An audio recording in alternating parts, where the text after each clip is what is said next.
think. And we're live. They're guys. They do magic. They are the Magic Guys. Ladies and gentlemen, welcome to episode number 56. What's up, Jase? He's in the building. Oh, yeah. Thank you. I'm back, and I brought candy canes for everybody. Yay! Oh, I want one. No, you can't have it. Let me just for winners. Let me just reach into the screen and grab one. Oh wait, this All way. right, go for it. All right, grab this one here. I really thought you were gonna pull a candy cane out. I know. We should really talk about our openings before we start the show, and then we could have done that. Also, let's welcome his own welcome to the show, Douglas Kahn. There he is. I made it. Welcome. Screened camera. Nice. No, he's here. It counts. It counts. And we also have someone I haven't seen the name of yet in our chat. Lucas. Hello, Lucas. What's up? Welcome. Thank you for joining us in the chats as well. Mueller, related to Zach Mueller. Lucas is how's your magic? That's who Lucas Mueller is. Ooh, how's your coin work, Lucas? That's what we all want to know. He's a card man. Yeah, everyone's so a good. card man. Yeah. What about you, Doug? You a coin man or a card man? I'm a general practitioner, sir. I Mm. won't be Did you do a coin bottlenecked magic into with a such coin this big? bottleneckish things. That means I do a lot of stuff poorly. Well, it seems to pay off, Doug. So I don't think you're losing out on anything there. Consistency. What'd you hit? 400,000 now on the old YouTube? Yeah, and technically it is not paid off yet. I'm still waiting for the payoff. I just have numbers right now. I don't have Man. pay. That's still pretty wild, though. I mean, you guys are just hitting numbers left, right, and center. Jace is he's on track for the 1 mil mark. Oh yeah, that's outstanding. That's that's the original goal, right, Jace? Like when you first were firing off in the content land, that was like the 1 mil was like get a million. Yeah. So with 2 weeks Also left, on what's track the for plan? 100K on Instagram. You just gonna turn the heat up and try to Damn. get a million? Just gonna delete my account after that, man. Oh yeah, it's done. Yeah. I finished. I hit a Finished milli. it up. That's it. I've succeeded. I'm finished.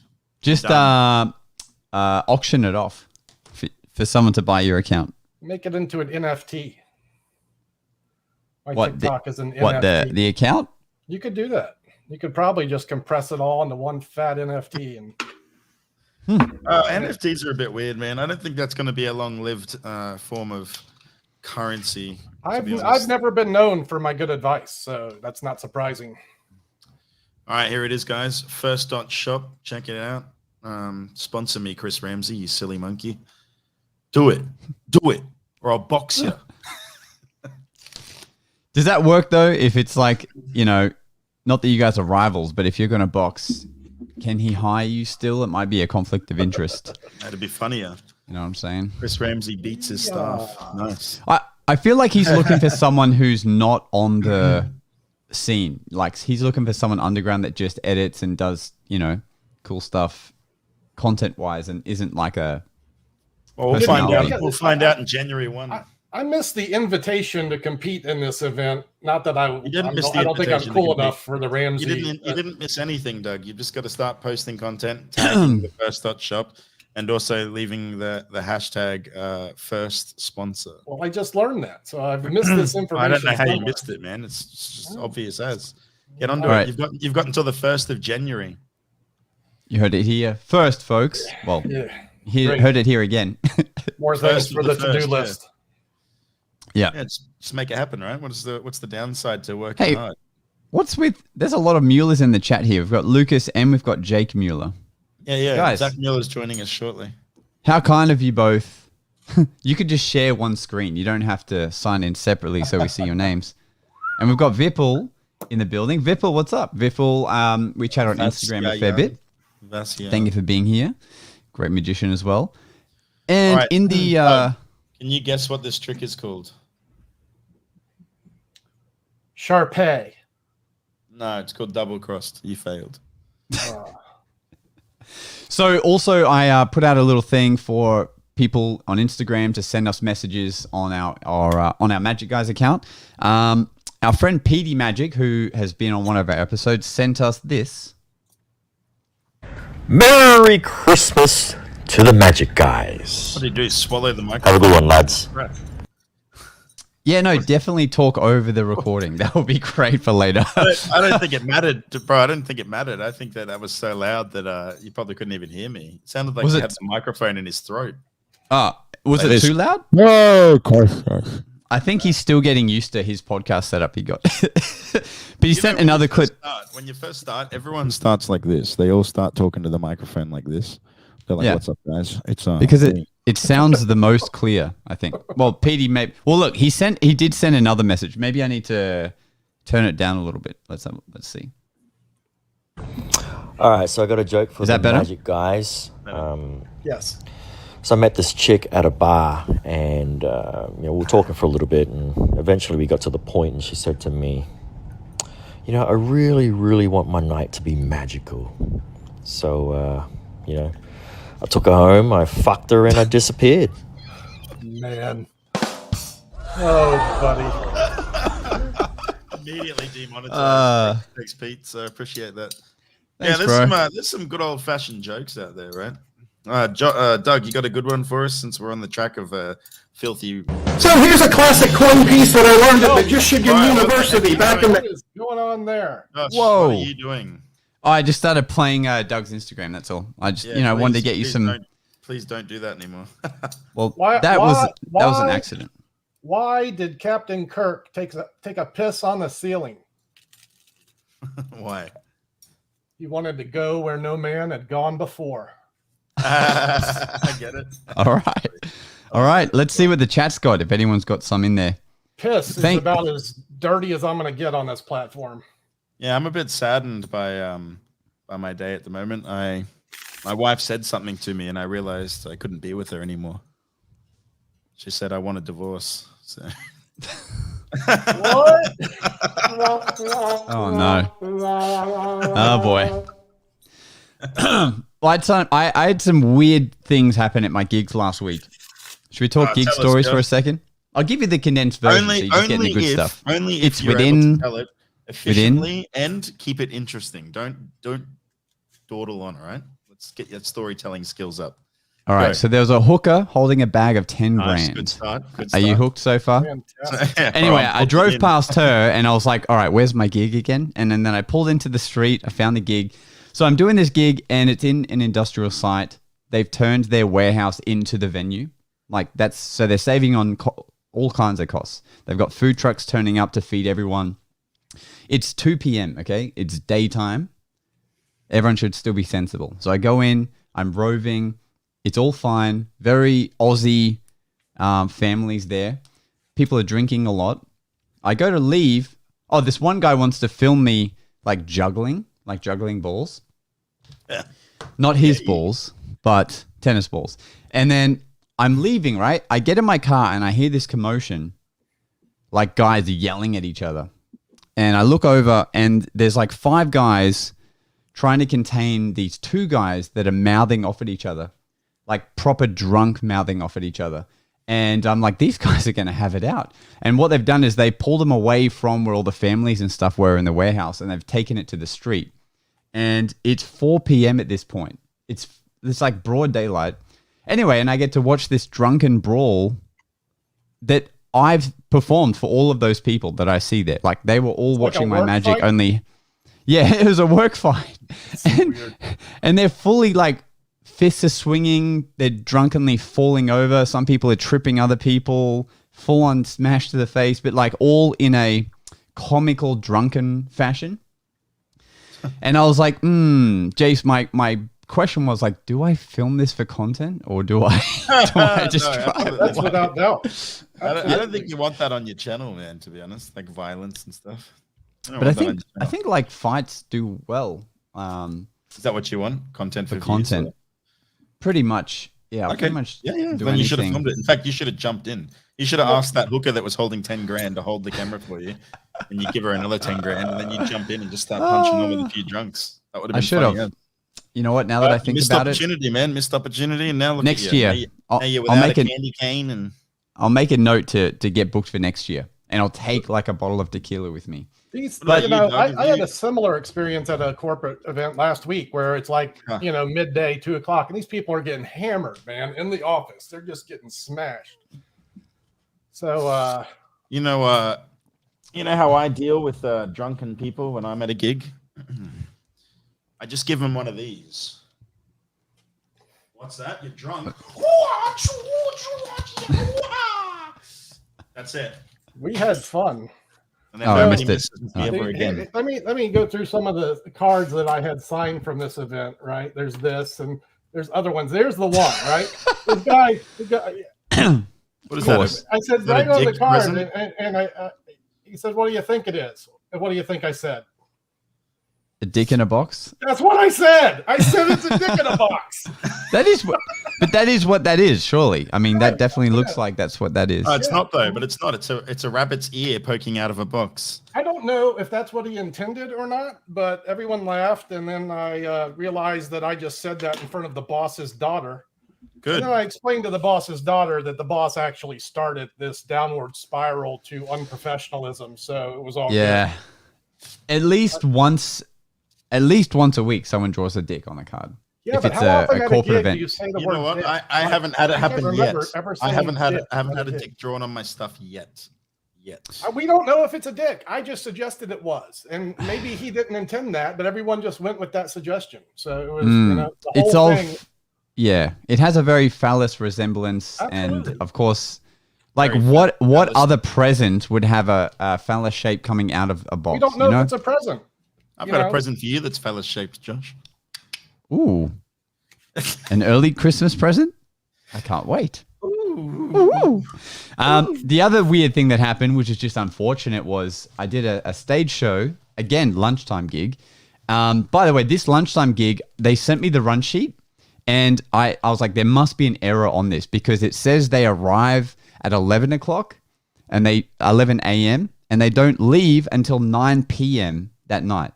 And on that run sheet, they arrive, they have cocktail drinks and canapes. Then they sit down for a full 3-course meal, which is when I did the show after they finished. And then they go back out to the deck for more cocktails and canapes. And I asked the boss, I'm like, so is this like, are you having a different group of people come in later? And he's like, no, we just, we call it a long lunch. And they're just full on going there to party. This is a big name brand, so I guess they just want to, you know, just finish off their year with a bang on this like 32nd floor building. Anyway, I did the show, and our friend, my friend Chris Ritchie's helped me as a stagehand. And we're leaving, go to the car park, and Chris puts his stuff in his boot, sits his keys in the boot, closes the boot by accident, locks his keys in his car.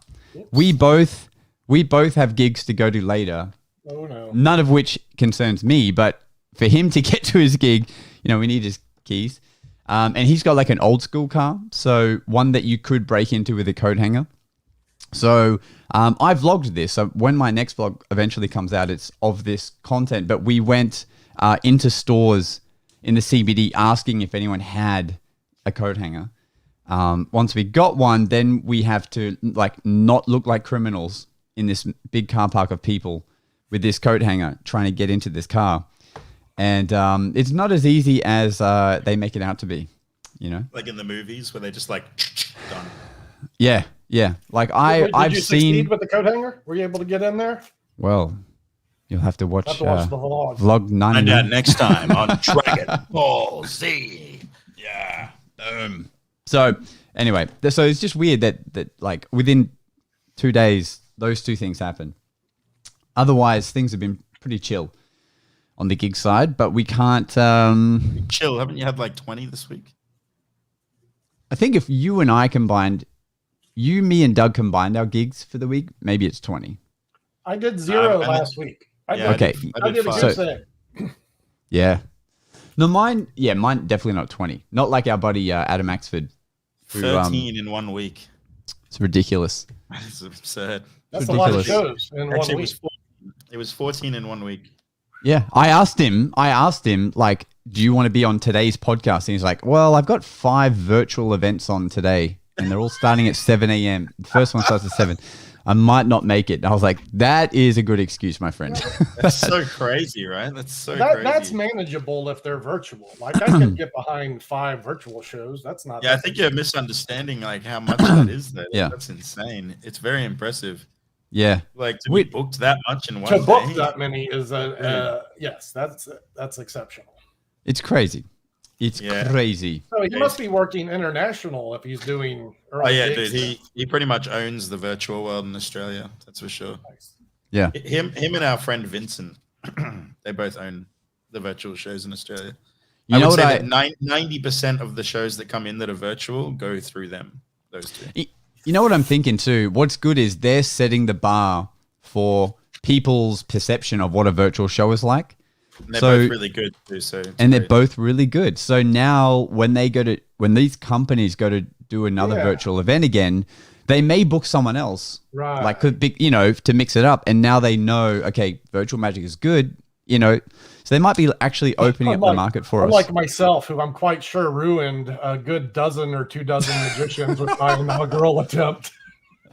I was one fell swoop. I blacked out the whole northeastern quadrant for virtual magic. It's one of the largest advertising agencies in the country, or maybe in the world. No, you do all right. You do your TikTok live magic shows, right? Yeah, but this was day one, Jason. Give us a taste of that right now, Doug. Give us a little taste of your magic show.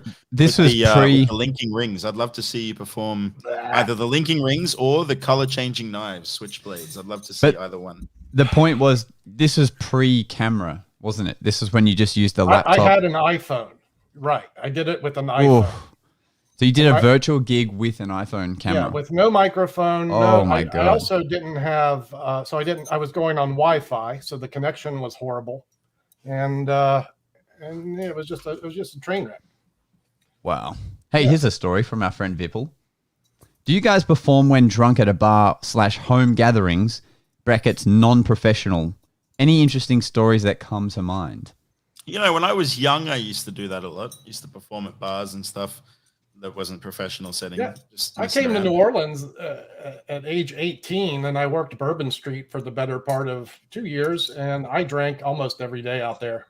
It was almost unbearable to not, and I would just have a cocktail or two. I'm not getting hammered out there, but in an environment where it's so drink heavy, it's very challenging to do that on a daily basis without joining them on some level. One time I remember going to this bar in Brisbane. We have 2 major gay bars, right? Well, there's 3, I think, but 2 that are very memorable. One is called The Beat. That's like the home of the gays, right? And the second one is called Josh's House. No, it's called Fluffies. Yes. It's like in the family, the family club. It's like in the valley. Anyway, the family is like a once a week event for like gay community to go out and get on it. And I remember, I don't mind. I like gays. They're good fun. And I went to this bar and it was huge, like huge nightclub, crazy, 3 stories.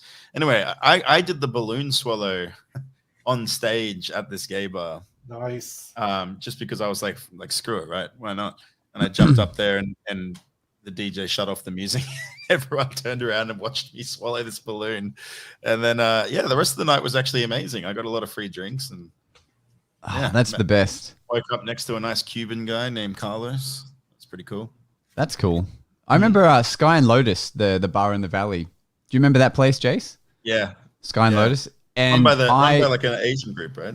Yeah. And this guy, Joe, he was, I guess, the main promoter. And a couple of times he would book me and then he would give me like a few $100s in drink vouchers afterwards. So like I would do the booking at a discount because then I would get like, these vouchers. And a couple of times I remember drinking 1 or 2 times because I think it was like Sandy's birthday. So we stayed there afterwards and partied. But a recent event that happened was I flew to Gladstone like a week or 2 ago for this event. And because I'm staying there anyway, like the hotel is where the actual event was, I stuck around with them and was drinking just a couple of drinks. And I noticed what happens to me is I become very bold in the magic I try. Like I'm way more daring. Yeah, of course. Yeah. And, but it just created some like crazy magical moments. because I didn't care, I guess. And that show, something I've never experienced before, is I did a bottle production, and I always give it out to the spectator that helps me with the next trick that I do on stage. But in this case, you cracked it open and sculled it on stage. No, not me, the spectator.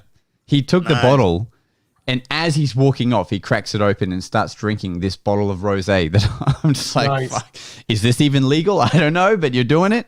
And then at the end of the night, he got me to sign the bottle, which I thought was kind of funny, like the empty bottle now. You know, there was this. Have you ever seen in Ipswich, they have like 2 clubs, like just 2, that's it, just only 2. And one's called Cocktails, and it's like the most grungy, like, oh God, it's a creepy place to be. And the other one was called the Metropole Hotel. And the Metropole Hotel is like it's kind of like a hotel bar thing. It's kind of cool. Like, it's all right vibe. And I remember going there, and I was getting bold practicing watch steals. Nice. And in Ipswich. Interesting. In Ipswich, yeah. And I nailed all of them. Like, I didn't get caught at all. But the funny thing is that the whole night was going well. I remember having a really good time, getting pretty drunk. And then I woke up the next day and I had a watch. I did not have a watch when I went to that place. But I woke up with a watch, and it was a pretty nice watch. I remember being like, oh shit, someone is looking for this. And I am that magician guy that totally stole it. Wow. I went back to the bar and I handed it in and said, I don't know how I got this, but it's in my pocket. And then snap. And I think they eventually found the owner, but I just remember being like, oh shit, I just stole someone's watch. That's unlucky. That's I think Gregory Wilson was explaining that. He's like, you know, it sucks when you get to an end of a night and there's like a woman's like very thin folded silver watch in the bottom of your pocket, and you're like, oh crap. Yeah, I've never done that. It was the first and only time that ever happened. So that sucks because you didn't get to show him the effect. Like, you didn't get to go, I've got your watch. So you've done it and just carry on in my with your mindset, I must have stolen it ages ago and thought, I'll reproduce it later in the night, and then I just forgot, right? And then I guess that's what happened. But yeah, that was funny. Good times. Patrick, congratulations on 400K subs. Yeah, tell us about it. I just created a better finish for this trick for this guy. This is what I should. Are you going to do some magic for us? I am. I'm going to do a moment. This would have been better. I should just. No, do the whole trick. It's not the beginning. Just imagine the guy's picked the card. He wrote a dick on the box and put his card back in the deck. Now you're up to speed. And then I find your dick in the box. Here we go. Watch as the card emerges. Oh, dick! It's a rising dick. Damn, dude, that's old school. Damn. Get it? That's a rising dick. You're welcome. That looks great. Rising Get it? Rising dick. It's phallic. Phallic. All right, Josh. How you gonna top that? You're right. You know, that trick's best done. You know, repeated. You have to do that trick. Have you seen this one, Doug? To make it good. Oh, straight off. Did you just pull off the tip? Yeah, just the tip. Just the tip. That's it. Yeah, I'm gonna leave that alone. Come on, Josh. You got to dig in, bro. I am. You got to dig in, bro. Come on. I mean, dig in, bro. All I can think of, which is horrible, is someone like Bob, like fanning a deck, and their dick is like behind the deck. Their dick is like behind the deck, and then they basically like card force their dick. So they're like, pick a card, then they move and go, ha! That's all I can think of now. Is it's horrible. That? This is Wallet, by the way, by Theory 11. I'm gonna ask you, Josh. Maybe you know what it is. Let me just see here. They have a new wallet release. Yeah, but it's like a what is it? What's this freaking thing called? It's just to be clear. Are we moving on from the dick humor?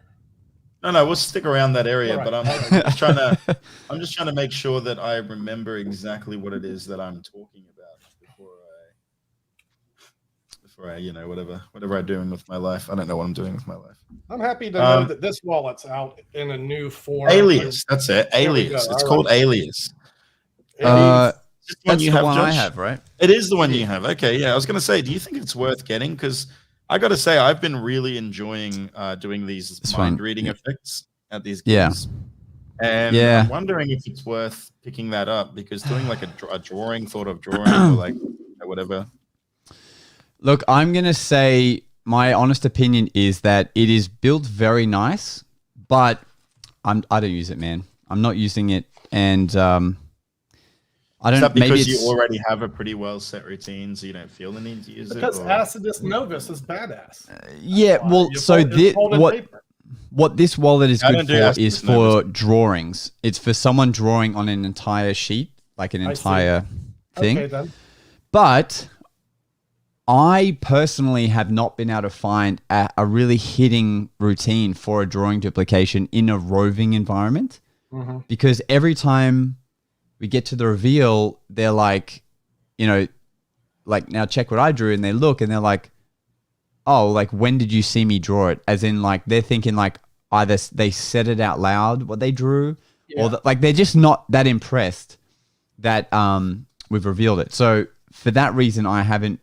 Like, I keep bringing it out like every couple of weeks just to see what reaction it can get, and it's just not hitting. With The Thought Transmitter by John Cornelius.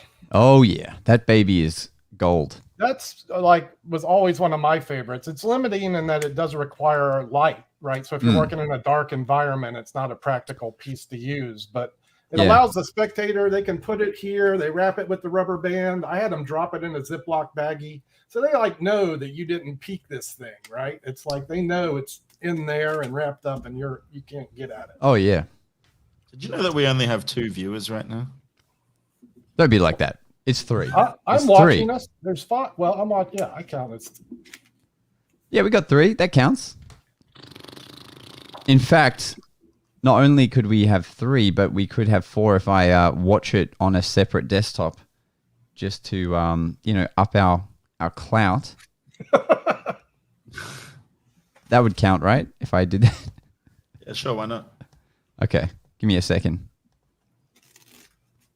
Let's stay positive. Let me re-note, I did speak with Daniel Roy today briefly, and he recommitted to doing the show at the end of this month. So that should be a fun event. Looking forward to the future. Oh, nice. You know what I did do? I ordered the new firsts. Have you seen Chris Ramsey's releasing those hollow foil firsts? Chris who? Chris Ramsey. Is he the guy with that competition? Can you put the screen back to normal, you son of a bitch? This is why we don't. I was going to bring up our live video, but I get the joke behind it, but okay, cool. Okay, this has gone far enough then. Yeah, definitely. Ah, boy, what have you done? It wasn't me. So I didn't do anything. So yeah, what I'm saying there, Dougster, is Christopher Ream. No, it's first.shop is what we're looking for. First.shop. So yeah, Chris is releasing this new deck of cards here. The holographic. Yeah, the hollow foil design here. Right? And yeah, I ordered a brick of them. Nice. It always bothers me though, because in any other part of the world, you order a brick and it's reasonably priced for you, right? For Australia though, you order a brick and it costs $400.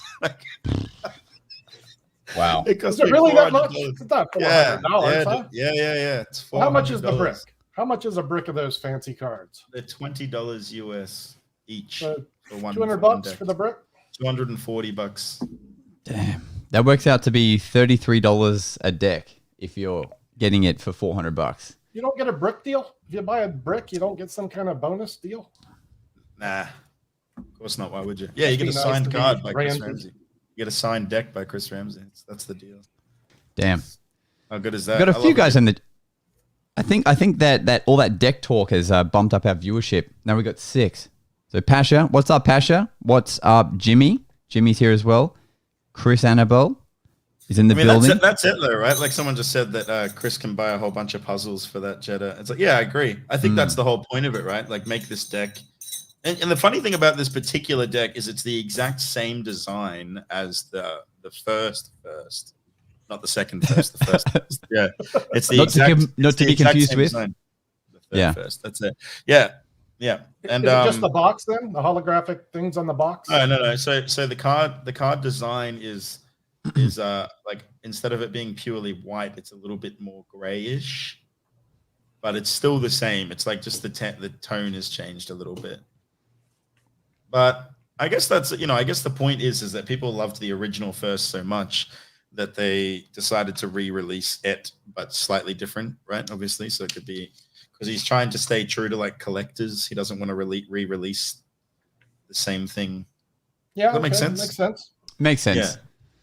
Yeah. It's the holographic and the gilded style decks are popular at the moment. I'm not a fan of gilded decks. I just can't justify buying them.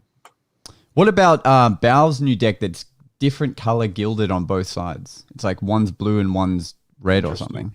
No. It's the same colored guild. He just has two different, like, you can get two decks. One is gold gilded and one is red gilded.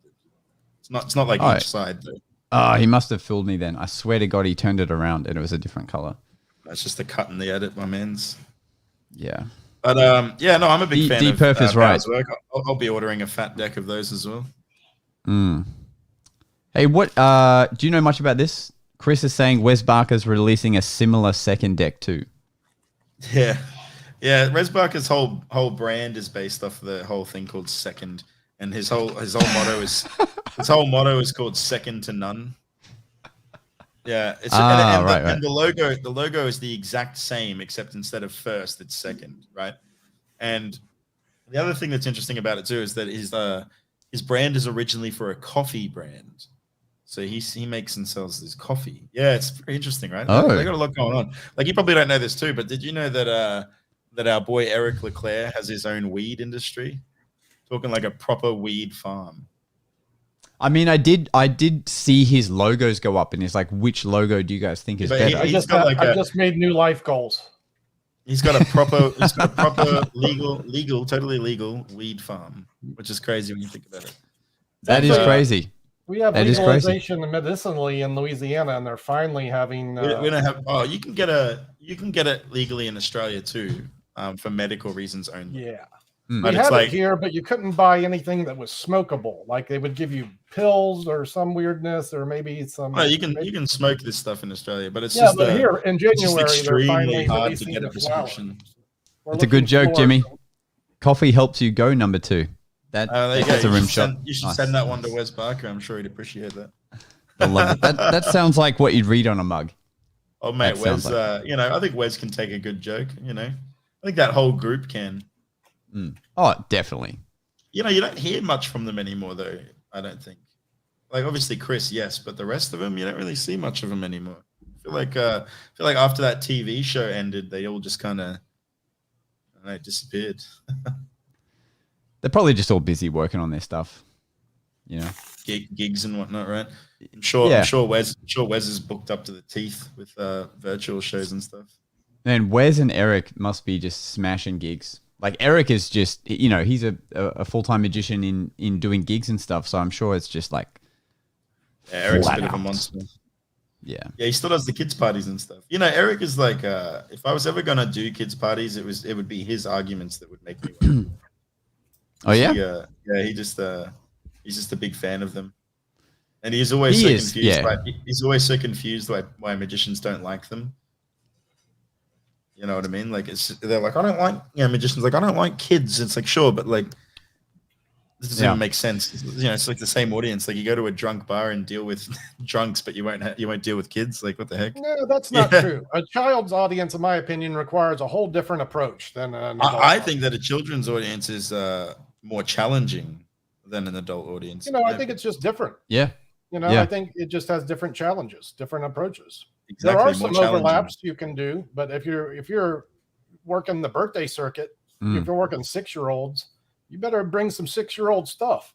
Yeah, I do pickpocketing when I do 6-year-old stuff. Yeah, that's what I'm talking about. Candy out of their all handsy with them. Yeah. No, I don't do any kids parties. Although, I'm thinking maybe I should get a blue card and start doing some. I don't know. I tried. I really gave it a good effort at one point in my life. I just couldn't do it.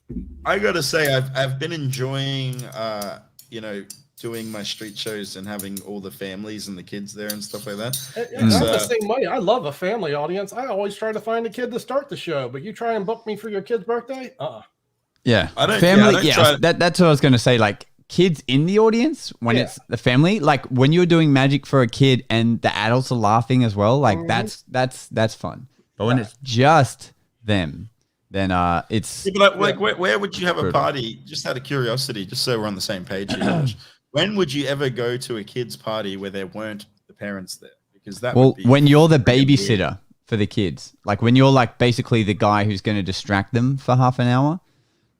Which is quite often how you're perceived by parents. It's like the magician's here. Let's go drink in the kitchen while he babysits them for an hour, right? Yeah, it's a common thing. Drag them into it.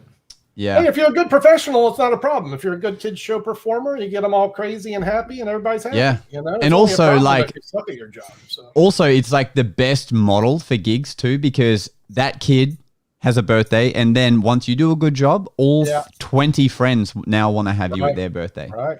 You know, someone said, "Where the hell is Bob?" in his inappropriate comments. You know, Bob is actually getting booked up in December. He's actually getting a lot of gigs and doing quite well. So I wouldn't even be surprised if right at this moment he's at a gig. Did you see his recent video of him doing Ring on String?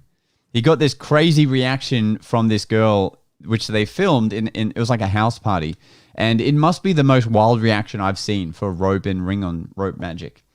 You know, there's something that I learned recently. There's a line that I introduced to doing things like ring on rope and linking rings even. And that is that I say, this trick might not fool you, but even if you've never seen it before, it'll feel nostalgic. And then I go from there into the routine. And it just seems to work in a way that it's like, because everyone seems to think they've seen this before, but actually no one's seen it. I don't know anyone who's actually seen it. They all think they have, right? Because it's the old school linking rings. So when you mention like this, like I say, this trick might not fool you, but it probably will. And then, but even if you haven't seen it before, it'll feel nostalgic. And then it always kind of puts them in this frame of mind where they're like curious. They're like really curious, and then you take them and you link them together and stuff, and it fries them. Man, it actually kills. I've done it at all my gigs so far, and it's always been a winner. They've always loved it. You know, tell us about your gigs, man. I'm curious with the lawyer gigs in that you dress just casually. You do your own thing. I show up like this. Yeah, this is my, and so this is my general attire. Check this out. So which it's not bad, right? It's okay. I got like these nice pants and stuff. Like for any other Jason, for any other magician, that would be wild to think you're going to a corporate event like that. But when they're booking Jason because they've seen you working and they're like, we want you to be here. How does it go down? Obviously, no one mentions it. It's never mentioned. It's never brought up. My style. Yeah. They just want to see magic, man. They just want to have a good time. And I guess the vibe that they tend to have is that these guys are lawyers, man. So it's like the first time they get to cut loose and unwind. Maybe they don't want someone that's dressed to the teeth in suits and ties and stuff, because they dress to the teeth in suits and ties all the time, right? So they get this instead more relaxed, casual performer who just walks in and does linking rings and mind reading stuff. Just changes the whole flow. I think the perception of the modern magician is not what it used to be. You know, it's quite common for people to see our magi in a t-shirt or in jeans. Yeah, I think there used to be this in tuxes anymore. There's a very common trait that I hear a lot when it comes to magicians, and they say when you go to an event, you should be dressed as well or better than your audience. And in my opinion, I think that's just wrong. I just don't think that's right. Because why do you need to be appearing better than your audience? It doesn't make sense to me. Wouldn't you rather just? It's a perceived thing. I still think it's value, true right? for most of us. Yeah. No, look, it's a good point. Both are good arguments. I think you are the enigma, Jase. Like, you've built up such a character around your work that now, like, they assume, like, it would be weird for you to dress up in a suit. So I think you've made it so that you can do your own thing. But I think for the majority of advice for people, it is that, And so, but even I, like, now don't dress up as much as I do when I first started. Like, when I first started, and I did a few. Yeah, so I did a few gigs for Matt Hollywood in the beginning, and he's like, all right, when you go to a gig, you have to be in a 3-piece suit, take your earring out, because I've one ear pierced, and, have shiny shoes and this, that, and the other. So I used to do that for every gig, but now I still like to have nice shoes, because still people for whatever shoes reason, are look at my important shoes. too. No, I still think shoes are important. I wear Yeah. nice shoes as well. Yeah, I wear You do have quality nice shoes. And then, but these days, especially at Christmas time, I'll wear my jeans. Yeah. So, and I will never wear a tie anymore, a bow tie, unless it's like an actual gala ball and I'm like on stage. Then you know, that's appropriate. But now, yeah, I'll just wear just the shirt, jeans. I'll still wear my nice jacket and shoes. But even I'm now realizing you can just be more your style, and it's like no one cares. I think it separates you too, because if you're the magician in a suit and tie, you're going to look like the other magician that's in a suit and tie, right? Like, what's the difference between the two of you? You might have a little bit more personality, maybe, I don't know, but for the most part, you'll be remembered as the magician wearing a suit and tie. The other thing that I've never been a fan of as well is Josh, show us your shoes. Jimmy says. This is a good point as well. While we're talking, play devil's advocate here. I don't think that's true. I don't think people compare their magicians. When they see a magician, I don't think they compare them to someone else. No, they don't. No, you're right. They don't, because they all look the same. So there is nothing to compare. Well, no, but they're not. The thing is, here's the thing. People don't see magic, so they don't have another magician that can. I'm going to disagree with you on that one there, Doug. I think that these events do. Let me grab my shoes real quick. Why would they be hiring us, right? They probably had one before. In fact, some of the ones that I've been to have been like, we had a magician once before, right? They say that they remember them, and that's why I don't really do double crossed much, because they say as soon as someone says we've had a magician once before, I know for a fact that they did this trick to everybody, and they'll mention it too. They'll be like, that more people. I'm sure that the majority of people in the planet have not seen live magic, so there's less. I agree. People, no, I agree, but the people that are hiring you. Why would they hire you if not the fact that they like let's magic? take that out of the equation. If that's, but never mind. But that's not. But that is the equation, though, because these are the people that are hiring us, right? Well, it's a small amount. It's what is the perception of a magician and how they should be dressed. And if it matters in a professional capacity, if you're working for well-to-do people, if you're dressed better than them, generally, I think that's a good rule of thumb. If you're not sure where to go with your character development, try to look a little better than everyone in the room. I'm not saying that you shouldn't dress nice. I'm not saying that at all. I'm just saying that for me personally, I just wouldn't feel comfortable wearing a suit and tie, right? And it would reflect in my performance. I would walk in there. And I think that comes back to what Pasha said too. For people with no branding, looking good is your brand. So you have, like I said, you've built up your character to be the way you are, and so that is what people expect at an event. But for Jimmy's question, I have two different pairs of shoes that I'm wearing at the moment, and would you like to see it? Okay, sure. Let me show you. I think I can even change our view here. So this is the one. This is the classic two-toned leather shoe that we mentioned in like one of our first podcasts. Look at this. Let me do a little turn. Nice. So we're them. Leather. And the other pair that I found in New Zealand from a store at the Mar shop. At the Mar shop, which they actually pronounce it Maya, but anyway, that might be the New Zealand one. Yeah, so this Maya shop, these bad boys, whenever I have a gig in the daytime, I wear these because they are, I'm hoping it'll show in the camera, they are holographic, holographic reflection, and they're only half the price of the other ones. These were like under $100, and they, in the sunlight, like these get way too many compliments for. So there you go, Jimmy. I think That's me, I think if out of your entire outfit, the two things that are the most important are the jacket that you wear and the shoes that you put on. Those are the two most important things, I think, when it comes to outfit, because they're the most like remarkable, right? The things that people will comment on the most. No one goes nice pants, right? Yeah. I'm sure you could wear some pretty outlandish pants where someone might say nice pants, but it's usually just like nice shoes or nice jacket, maybe a nice hat. You could, if you're wearing a hat, wear a nice one. But you ever perform in flip-flops, Jason, outside? Yeah, I've done that. Yeah, I showed up in a pair of Saints flip-flops and socks. I've never been able to do that, but my buddy Jimmy does that. He wears them all the time, performing magic in flip-flops. Just doesn't feel right. I mean, it's just about, like I've said before, I think it's all about comfort. I think you should perform out there for sure. It is. Yeah. Like for me, like wearing a jacket is just so uncomfortable, man. Like I just can't do it. right now, all my daytime gigs, I'm just in a waistcoat, not a jacket, because I've just realized back in the day, I would sweat it out like hardcore, like because it's summer right now, and I would just sweat it out in the jacket. But now I'm like, you know what? I don't need this. All my magic now, I know I can do without a jacket, I think, which also helps. Yeah, I just need 3 pockets. You got to pick your moments. Pocket on my ass and 2 pockets on the side, and I can do like a couple of hours of magic. Yeah. I need. Yeah. Interesting. Obviously, it would look weird for someone to be in a full suit and tie. Someone's sweating like it if they're busking, right, with shiny shoes and well, James used to wear your character. James used to wear like a street suit. He used to wear. That's true. Look up Frank DeVille, man. This guy. Okay, I'm not saying no one. I'm just saying. He's not saying no one. He's just saying that. Yeah. I'm saying just like the general advice for corporate events is dress well. Like the general advice for. One of the top magic buskers in this country is dressed to the nines every day when he goes to work. And there's something to be said about, dressing I love that. your worth. So yeah. I think that does work on some level out there.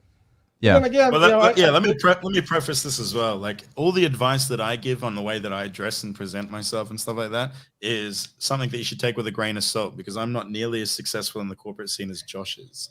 Most of my gigs come from like trade shows or markets, things that are like outdoors anyway, and they're not quite as like the whole lawyer thing, the whole like doing it for lawyers and stuff like that is very new to me. That just came about from some random dude thought I was cool and hired me, and then they all loved what I did and kept hiring me. But that's like the power of word of mouth. I did a good job, and as a result, they don't mind that I dress the way that I dress because of the entertainment value, right? Yeah, and especially if you're on stage, like when you're on stage, as like separately to what you're saying, your character can be whatever you want. And that's the ideal, that you've made that choice, that you have or you have a point of view and you have a character of some sort to work towards. Yeah, which is great, and it works. And so cool. It all works. Just at the very bare minimum, just make sure you're blowing their minds with magic. That's what really is going to make the difference. Yeah, make sure that you're entertaining, right? You know what it is as well, is make sure that you can be likable before you even do magic. I think that's more important than anything. You want to know something that's been working for me? Something that's been working for me lately is that whenever I go to a gig, whoever I was liaising with, so the person that was doing the emails and sorting out the payment and stuff like that, I would bring that person a gift to whatever capacity that would be. Something like a bottle of wine, or one of them I gave a magic kit to. And I do this at every gig. I go there with a gift for the person that I was liaising with, and I just give it to them as a gesture of like, thank you for taking the time to work with me and make this happen. So let me ask you this. I know you did the magic kit one, but like what did you give the next lawyer gig? So the next lawyer gig, let me think. So I did, it was Adam Check was the first one. And then I did one for, was it Watson and Kearney? That's it. Are you changing the gift each time? It depends. Depends on who I'm dealing with. Sometimes people will mention that they have a kid that likes magic, and then I'll bring them something that they can give to their kid. It's like a magic thing. Sometimes they don't mention anything, in which case I'll bring just standard bottle of wine, right? People love wine. It's usually a pretty good gift for a stranger or an adult. I walked into this gig and was it Gladys? No, not Gladys. I can't remember her name now. But I brought a bottle of wine for her and she loved it. And the thing is that most of these people in these law firms that are liaising with you are actually the secretaries of the partners of the firms. And if you are extremely nice to them, they're going to tell their boss that you were very nice to them. And I can tell you that a lawyer really appreciates it when you show a lot of respect to their secretary, a lot of respect and kindness to their secretary. And that's how most of my continuous bookings have been coming from, because the secretaries have said, I like this guy, right? Gifting is always a great idea. At the end of the year, I always gift my agents and like the clients are like my bigger clients that I specifically chat to all the time. I always send them e-gifts so that they can, just so they know that I appreciate us doing work together. And stuff. And what would that e-gift be, Mr. Norbito? So, boys and girls, I use a website called ePrezi. It's like PREZZZE or something like that. And it's basically a gift card, but you can send it virtually. So you can set it up to whatever store you want. But over here we have like Westfield, which is just like a big shopping center. So you can basically give them that, or it can be like a David Jones or a menswear store. And I'll send them that. I'll send them like a $100 voucher to that place. They'll get it sent as an email, and on their phone, they'll literally have a gift card that they can now actually buy something they want, or use it to buy a present for, one of their family members or whatever. So that's what I use anyway, just because trying to send a physical gift is a bit of a nightmare in December. I usually bring it with me to these gigs. No, that's very clever. No, definitely. I'm just talking about because I'm sending stuff to people I've worked with, a handful of people throughout the year or whatever. And some of my agents are my one agent that I work with is in Sydney. So to send to all their staff would just be, anyway. So virtually I found to be very helpful, and they're still just as appreciative. Like the thank yous and stuff are just the same. And so, yeah, that's what I use. Yeah, I think it's handy. I think showing appreciation is very powerful. Yeah, 100%. Even though you're being paid to do a service, you should still be grateful for the fact that you're able to do this. If you work like me and if you just didn't do as many gigs, all that money you could save on those e-gifts. I know. No, but it's not that much though. These gifts aren't that much though. And it's tax deductible. A bottle of wine is like $20. Yeah, and it's tax deductible. Yeah, a bottle of wine is like $20. You know what I do actually is I keep trick decks and stuff from my little shop in my bag, so I'll give the gift of magic to someone if they seem interested in that kind of thing. Beautiful. The card and so on. There's a few ideas I've heard of before but not yet tried. One is, I guess this is more for wedding gigs, but you could use this in a corporate setting as well. And that is throughout the event, every time you do a card trick, you have them sign it with their name and date it. And then at the end, you give that deck of their guest signed cards to the host. I think that's a great idea. I just haven't done it I haven't done it for corporate settings, but definitely it's a good thing to play with. And there was something else that was on my mind, and it's gone. But our friend Vipul had a good question, which I remember it now. How do you maintain relationships with existing clients apart from occasional gifts? What other advices do you have? That's a great thing to have. So I have an answer, but I'd love to hear your guys' thoughts if that's something you do. Well, I'm in listening mode. And not that you need to. You don't need to do it, but... Well, the most common way is to have some kind of newsletter that you can send to an email, through an emailing list. I don't do that, but I probably should now that I'm starting to do all these gigs. I just typically, I have the numbers of every client that has ever hired me. And every now and again, I might send them a message reminding them of the event or saying thank you for it. Every now and again, it depends on the client. But for me, I don't really keep in touch too much with all of them. And that's fine. Because, I'm just not a corporate magician there. So I once tested out this thing where I wanted to really let people know I remembered them. And I only did this for a month. I went back and looked at the gigs I did on this month, but a year ago. And I made them a video showing them magic, saying hi and saying how it was great to, be at your event last year. And I made them a video and I sent it to them. And 2 of them were birthdays. So it was like this guy's 30th birthday. So I sent him a video on his 31st birthday.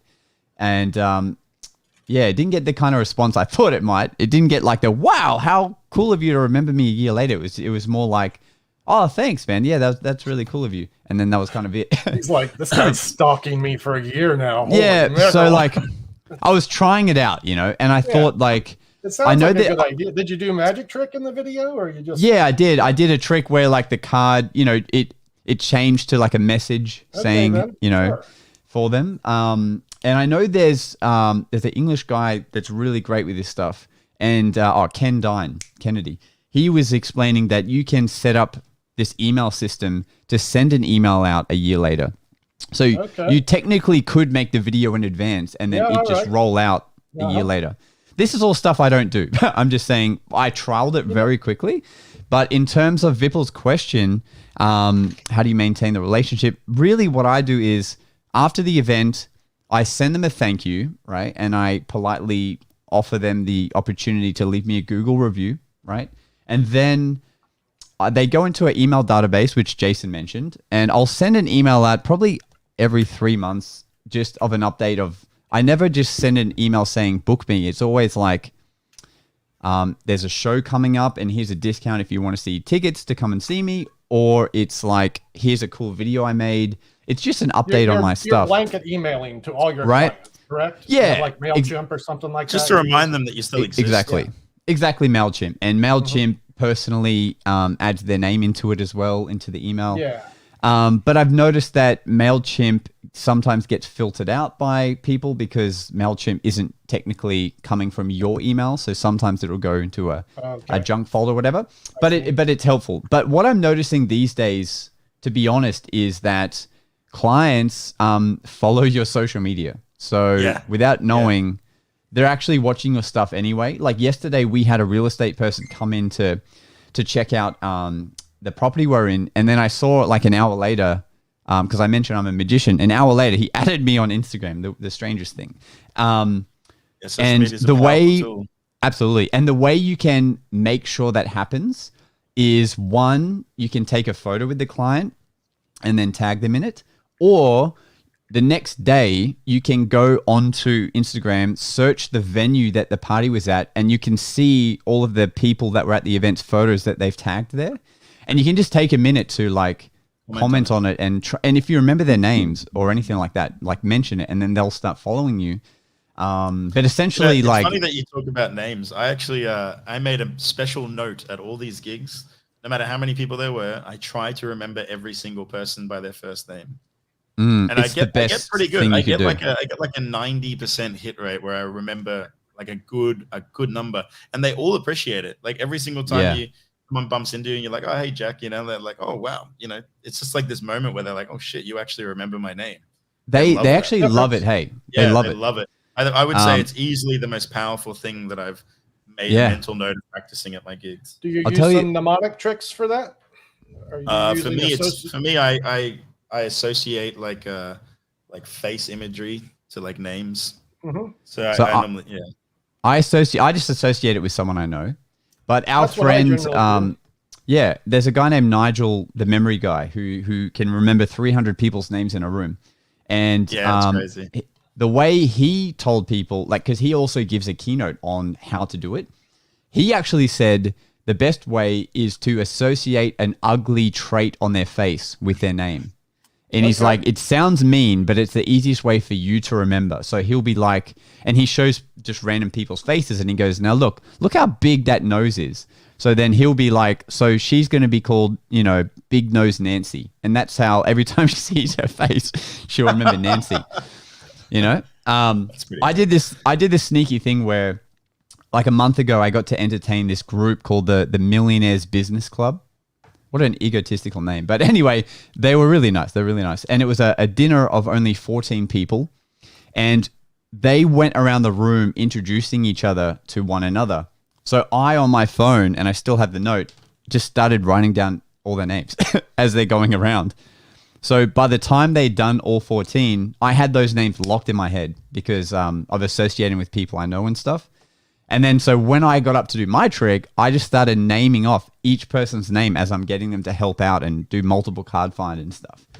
And it got me booked again because like that they were just like, holy crap, you actually listening. And, you know, it's like the most magical thing, right, Jase? Like remembering their names. Well, they just seem love to, I think especially at a corporate event, these guys all work in offices, right? And it's very formal for them to remember a customer name or client name. And so when you do return the favor, they love that. Yeah, absolutely. They really appreciate it. Like it's like it's something deeper than like it's not magical. It's like a deeper appreciation or respect that they just don't expect from an entertainer, right? Because where they're doing a job, I guess, you know, when a muso is on stage, for example, they're not going to remember anyone's name. They're just going to get up and sing and then leave. But like when a magician, like we're interacting with these people one-on-one, and when you can use them by their first name, it's just really powerful. There's also 100%. Something else that I do when I introduce myself to a group. I'll always start by saying, what's your name, you know, and I get them all. And I always, whenever they say their name to me, I say it back to them. I say their name back to them. It helps me remember. Yeah. And then after they say their names, I say, my name's Jason. Thanks for asking. It's nice to be appreciated. You know, because everyone always forgets to ask your name. So I make that mental I make that moment where they're like, oh shit, I probably should have asked for his name. And then for the rest of the night, I call them by their name, and they will call me by my name as well. They won't call me the magician. They'll call me Jason. Yeah, it's the rule of 3. You go, what's your name? And they say it, and you go, Doug? Oh, Doug. Oh, nice to meet you, Doug. And that way, it's 99% sure locked in your head. Yeah, pretty much, yeah. And then I usually will start off by doing, like, let's say I've got a group of 3 people. I have a routine that's specifically designed for 3 people. So I get to say their names again. So it's like Stacy, Doug, and Charisse. Right, and then I'll go, Stacey, pick a card, and then Doug, I'll get you to take one as well. And Charisse, I'm just going to get you to think of a card. You know what I mean? Yeah. And then and then it's like this moment where it's like I keep saying their names over and over again. Absolutely. And Patrick's right. Don't forget to leave the big nose of the Nancy when you see her again. That would definitely end your relationship with that client. Oh, what's up, big nose Nancy? Pasha, I use a great joke for people to remember my name. Pasha. I like it. Are you going to tell us the joke, or are you just going to say I use a great joke? Yeah, he's going to leave us hanging. I know that Nigel... I told you my joke, and my joke was, good. I've had people tell me about...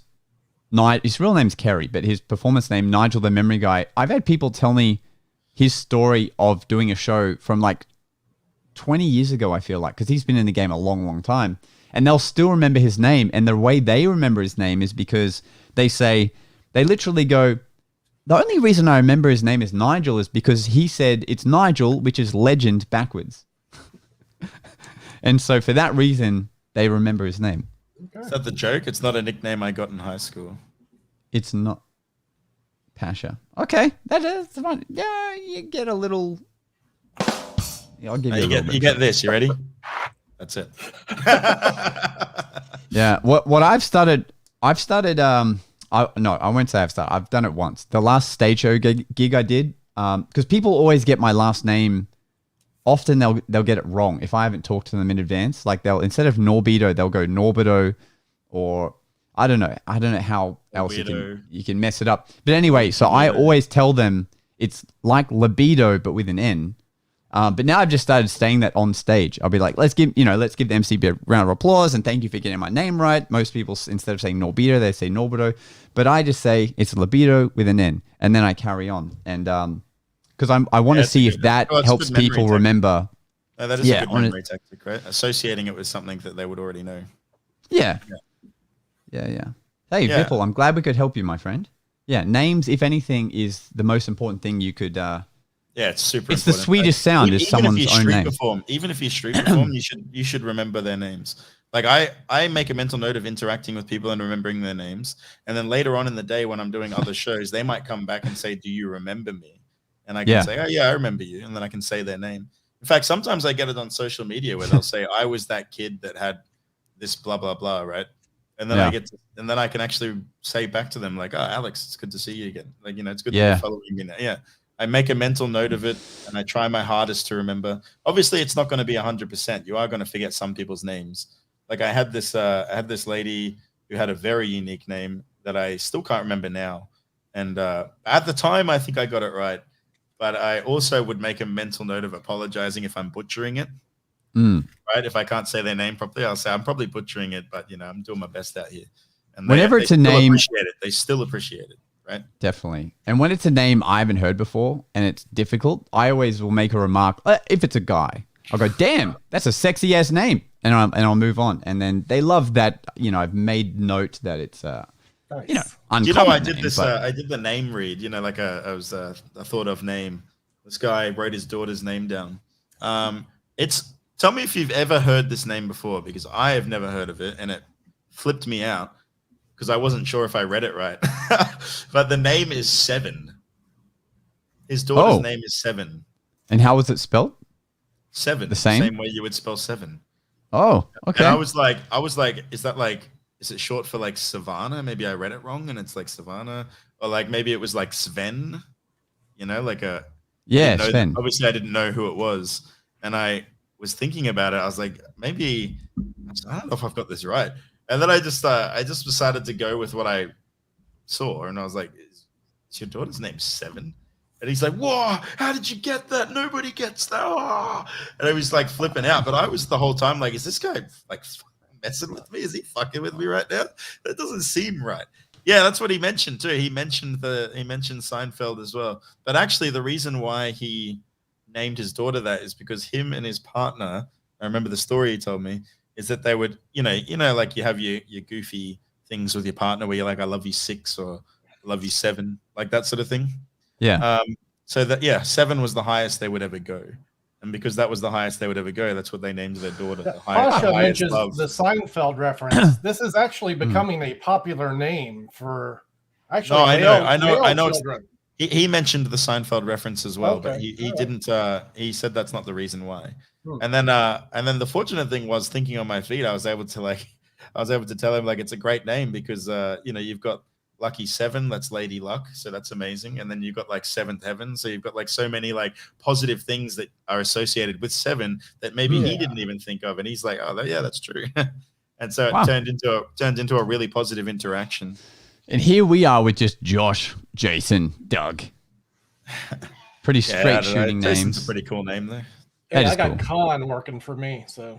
Yeah, you got That's Con. true. That's yeah, good. Con's pretty cool, man. I'm thinking about eliminating the first name. I'm going to go like all Madonna and just be Con. Mr. Con. Ooh, Mr. Con. Maybe Mr. Con is a very good. cool name. Mr. Con. Mr. Con. I like that. That's a very good name. You know what I'm super excited for, by the way, gentlemen? Spider-Man. No way. Oh, heck yeah. I'll be at the I have IMAX. never, I felt the only time I felt this excited for a movie previously was when they were doing the end game, right? When they did the whole promotion. I get that way for every freaking Marvel movie that comes out. I don't get that every way one for of them. I'm every ready movie, to but go. this one here, the marketing on this, when you think about it, because everyone's like, oh, they were so lazy with the poster. I'm starting to think they weren't. I'm starting to think they deliberately made a god-awful poster so that all the internet people would be like, oh, they should have made it like this. And then they're trying to be vague to make people, all the surprises. But people did how did Jason get over his mental break? Are you talking about when I had like a creative block? So I posted about it. So here's some advice for everybody. So I posted about it to see what Black Widow. Sorry, you're right. Yeah, Black Widow was not on that list. Yeah, Black Widow is a bit of a weird one. I'm sorry. When it comes to like mental blocks, though, it's like you try to do something, and no matter what you do, it doesn't work out, right? Or at least doesn't work out to a standard that you'd be happy with. And the way that it worked for me is I posted about it because I really wanted to know what other people did. And a lot of people gave me some advice. Some people just said really generic stuff, which was less than helpful. And some people gave some pretty good advice. I think the best advice I got was that you should just plow through. You should just continue to do the task, but do it in a different setting. So like instead of like being in this room, go outside and try to film the same thing. And then because of the environment changes, so does your thinking. Your thinking changes as well. And it helped immensely. And I ended up coming up with something and posting it, and it got like 1 million views and worked in my favor. I think if I can give anyone advice, it'd be these 2 things. The first one is never tell everyone what you know. And the second one, thanks for listening. It's time for us to disappear now. But we'll see you again on the next episode of The Magic Guys. Nice. I'm going to end the podcast now. Well played.